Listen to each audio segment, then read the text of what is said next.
गुरुर्ब्रह्मा गुरुर्विष्णु गुरुर्देवो महेश्वरः गुरुर्साक्षात् परब्रह्म तस्मै श्री गुरुवे नमः। ओं गजाननं भूतगणाधिसेवितं कपितजम्बुफलचारुभक्षणं वासुतं शोकविनाशकारिकं नमामि विघ्नेश्वरपादपङ्कजम्। सच्चिदानन्दरूपाय विश्वोत्पत्त्यादिहेतवे तापत्रे विनाशाय श्रीकृष्णाय वयं नमः। बोलो वृंदावन बिहारी लाल की जय, बोलो माँ के बिहारी लाल की जय। आज हम आपको श्रीमद् भागवत महापुराण में श्री भगवान के द्वारा वसुदेव जी को ब्रह्म ज्ञान का उपदेश तथा देवकी के 6 पुत्रों का लौटा लाना की कथा विस्तार पूर्वक सुनाएंगे। सो आप सभी मन को एकाग्र करते हुए शांतिपूर्वक कथा को श्रवण करेंगे और धर्म लाभ प्राप्त करेंगे, अपने जीवन के हर कष्टों को दूर करेंगे।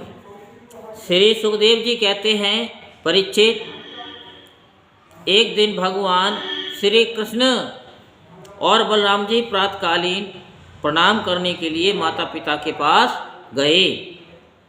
प्रणाम कर लेने पर वसुदेव जी बड़े प्रेम से दोनों भाइयों का अभिनंदन करके कहने लगे। वसुदेव जी ने बड़े बड़े ऋषियों के मुँह से भगवान की महिमा सुनी थी तथा उनके ऐश्वर्यपूर्ण चरित्र भी देखे थे। इससे उन्हें इस बात का दृढ़ विश्वास हो गया था कि ये साधारण पुरुष नहीं है, स्वयं भगवान हैं। इसलिए उन्होंने अपने पुत्रों को प्रेम पूर्वक संबोधित करके इस प्रकार कहा। सच्चिदानंद स्वरूप श्री कृष्ण महायोगेश्वर संकर्षण, तुम दोनों सनातन हो। मैं जानता हूँ कि तुम दोनों सारे जगत के साक्षात कारण स्वरूप प्रधान और पुरुष के भी नियामक परमेश्वर हो। इस जगत के आधार, निर्माता और निर्माण सामग्री भी तुम ही हो। इस सारे जगत के स्वामी तुम दोनों हो और तुम्हारी ही क्रीड़ा के लिए इसका निर्माण हुआ है। जिस समय जिस रूप में जो कुछ रहता है होता है वह सब तुम ही हो।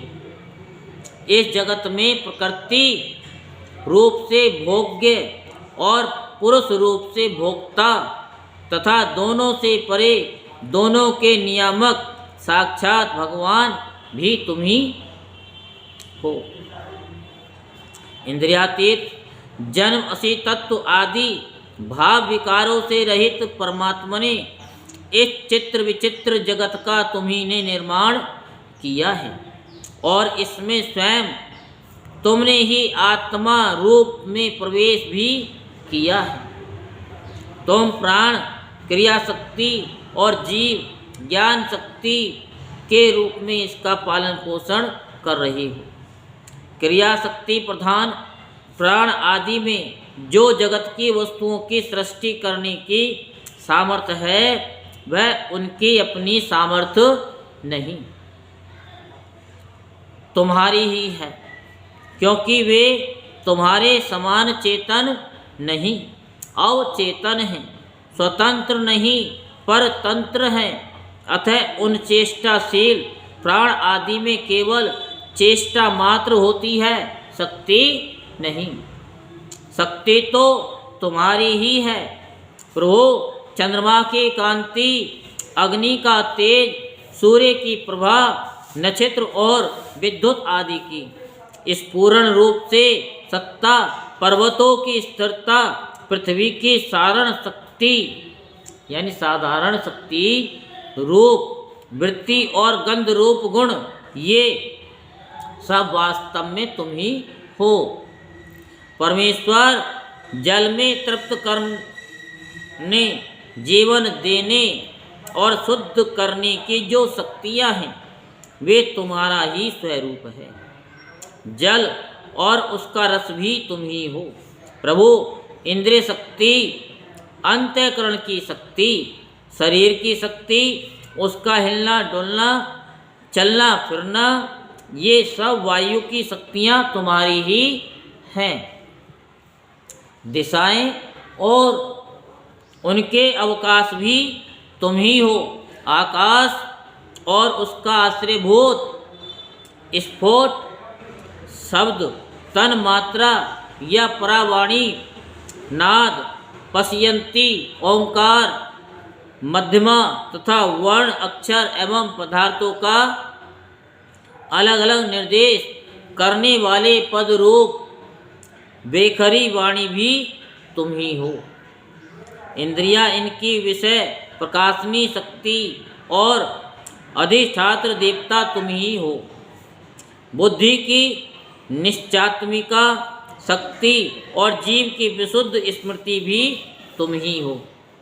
भूतों में उनका कारण तामस, अहंकार, इंद्रियों में इनका कारण तेजस, अहंकार और इंद्रियों के अधिष्ठात्र देवताओं में उनका कारण सात्विक अहंकार तथा जीवों के आवागमन का कारण माया भी तुम ही हो।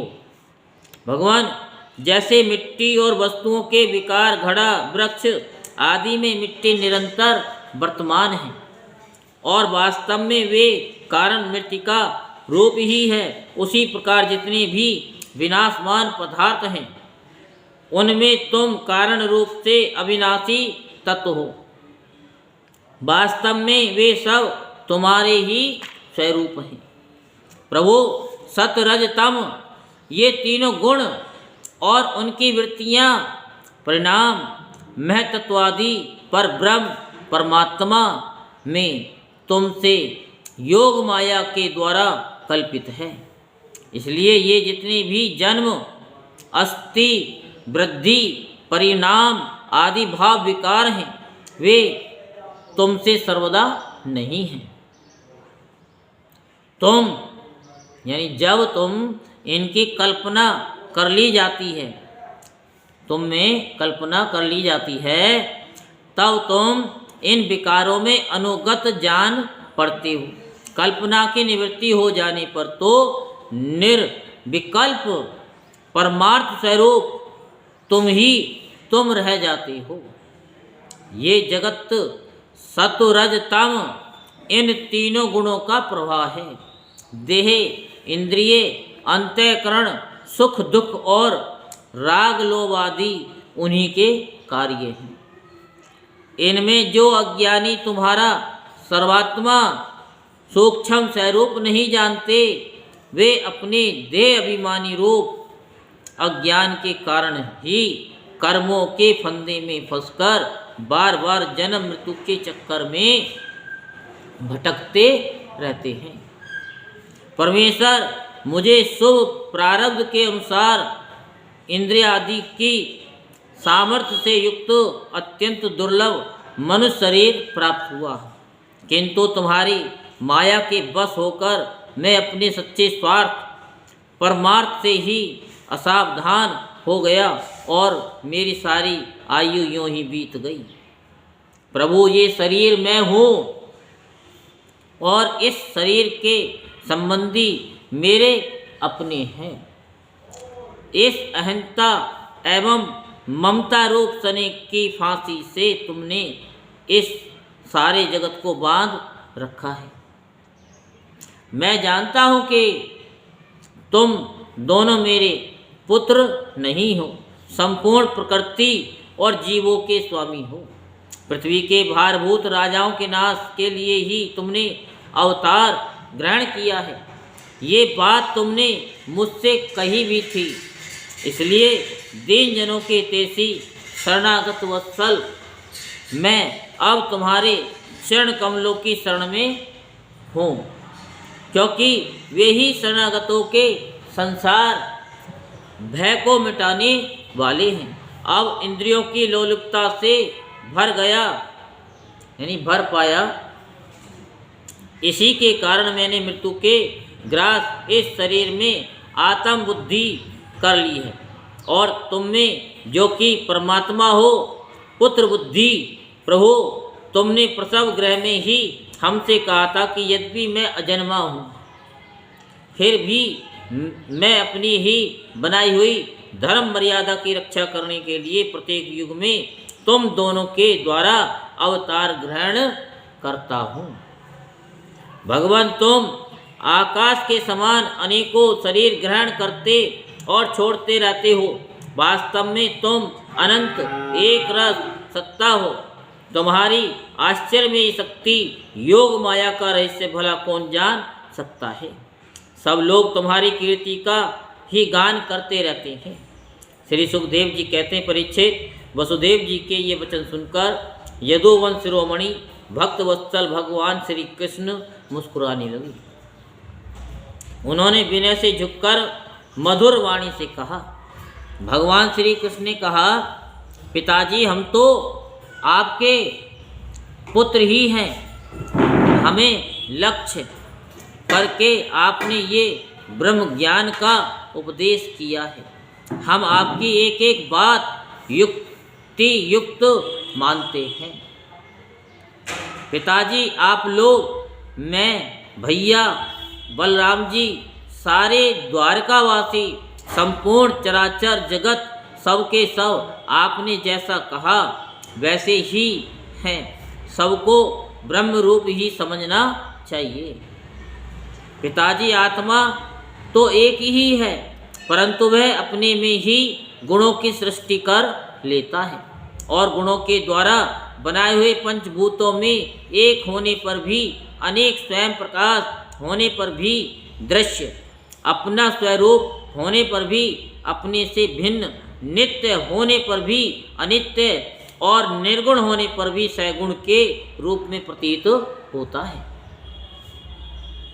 जैसे आकाश, वायु, अग्नि, जल और पृथ्वी, ये पंच महाभूत अपने कार्य घट कुंडल आदि में प्रकट अप्रकट, बड़े छोटे, अधिक थोड़े, एक और अनेक से प्रतीक होते हैं, परंतु वास्तव में तो सत्ता रूप से वे एक ही रहते हैं।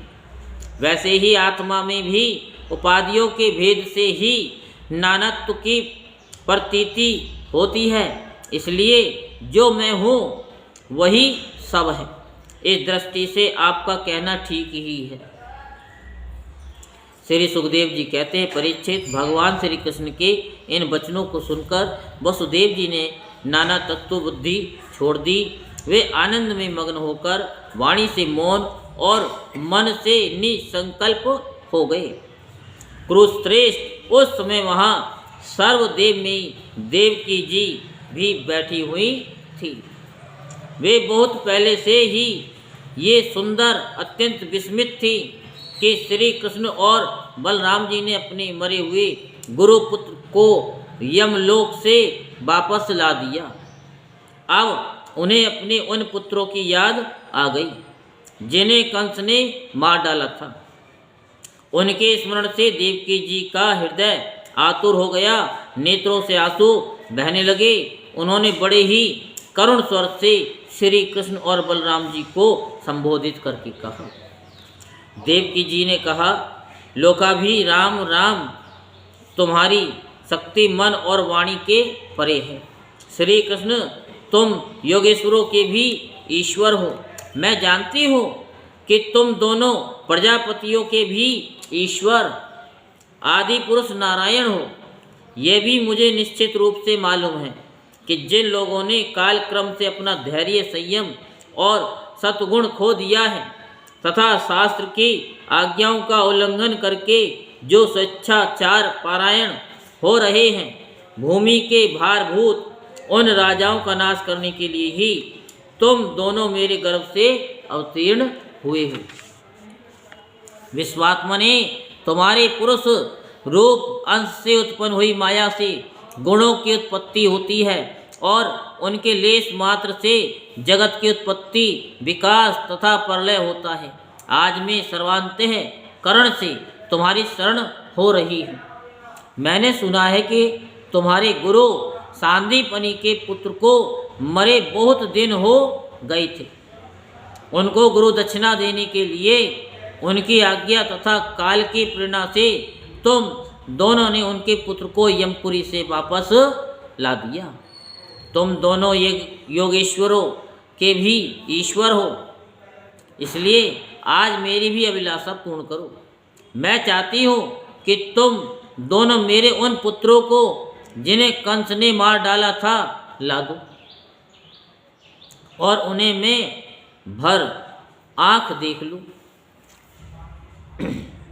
श्री सुखदेव जी कहते हैं, प्रिय परीक्षित, माता देवकी जी की ये बात सुनकर भगवान श्री कृष्ण और बलराम जी दोनों ने योग माया का आश्रय लेकर सुतल लोक में प्रवेश किया।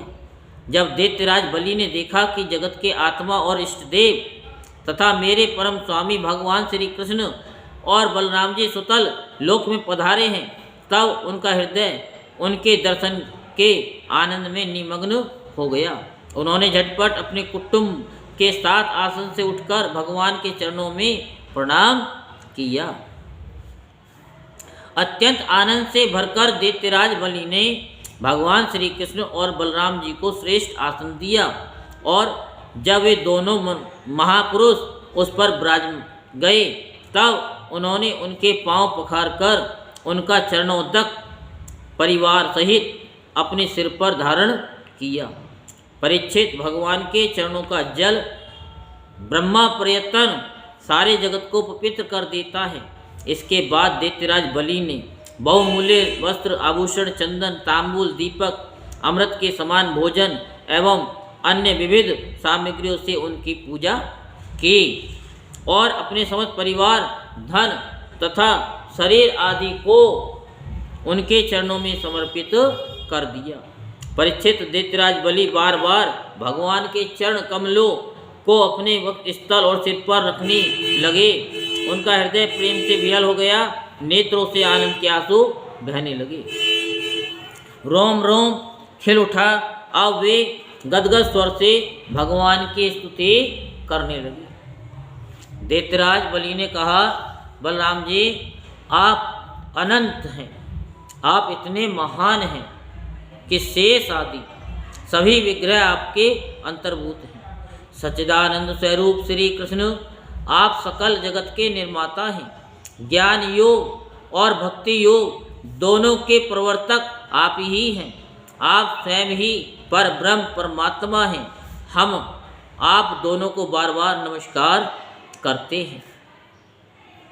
भगवान, आप दोनों का दर्शन प्राणियों के लिए अत्यंत दुर्लभ है, फिर भी आपकी कृपा से वह सुलभ हो जाता है, क्योंकि आज आपने कृपा करके हम रजोगुणी एवं तमोगुणी स्वभाव वाले दैत्यों को भी दर्शन दिया है।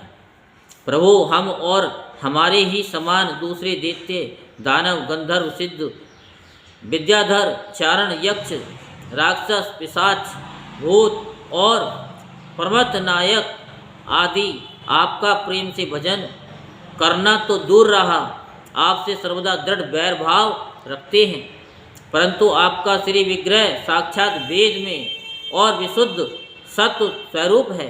इसलिए हम लोगों में से बहुतों ने दृढ़ बैर भाव से, कुछ ने भक्ति से और कुछ ने कामना से आपका स्मरण करके उस पद को प्राप्त किया है, जिसे आपके समीप रहने वाले सत्य प्रधान देवता आदि भी नहीं प्राप्त कर सकते।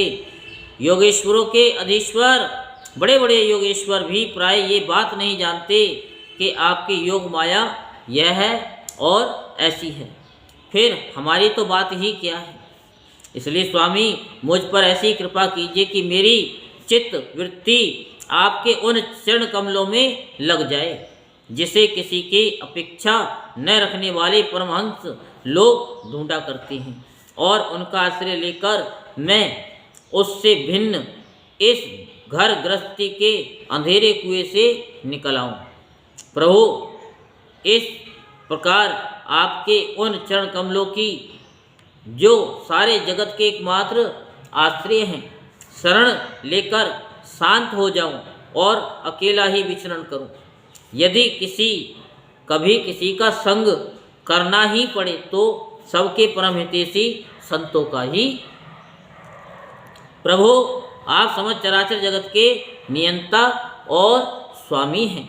आप हमें आज्ञा देकर निष्पाप बनाइए, हमारे पापों का नाश कर दीजिए। क्योंकि जो पुरुष श्रद्धा के साथ आपकी आज्ञा का पालन करता है वह विधि निषेध के बंधन से मुक्त हो जाता है। श्री कृष्ण ने कहा कि दैत्यराज, स्वाम्भु मनवंतर में प्रजापति मरीचि की पत्नी उर्णा के गर्भ से 6 पुत्र उत्पन्न हुए थे। वे सभी देवता थे। ये देखकर कि ब्रह्मा जी अपनी पुत्री से समागम करने के लिए उद्धत हैं, हंसने लगे। इस परिहास रूप अपराध के कारण उन्हें ब्रह्मा जी ने शाप दे दिया और वे असुर योनि में हिरण्यकश्यपु के पुत्र रूप से उत्पन्न हुए। अब योग माया ने उन्हें वहाँ से लाकर देवकी के गर्भ में रख दिया और उनको उत्पन्न होते ही कंस ने मार डाला। दैत्यराज, माता देवकी जी अपने उन पुत्रों के लिए अत्यंत शोकातुर हो रही हैं और वे तुम्हारे पास हैं। अतः हम आपकी माता का शोक दूर करने के लिए इन्हें यहाँ ले जाएंगे। इसके बाद ये शाप से मुक्त हो जाएंगे और आनंद पूर्वक अपने लोक में चले जाएंगे। इनके 6 नाम हैं समर, उद्गिद और परिसंग, पतंग, शूद्रव्रत और घृणी।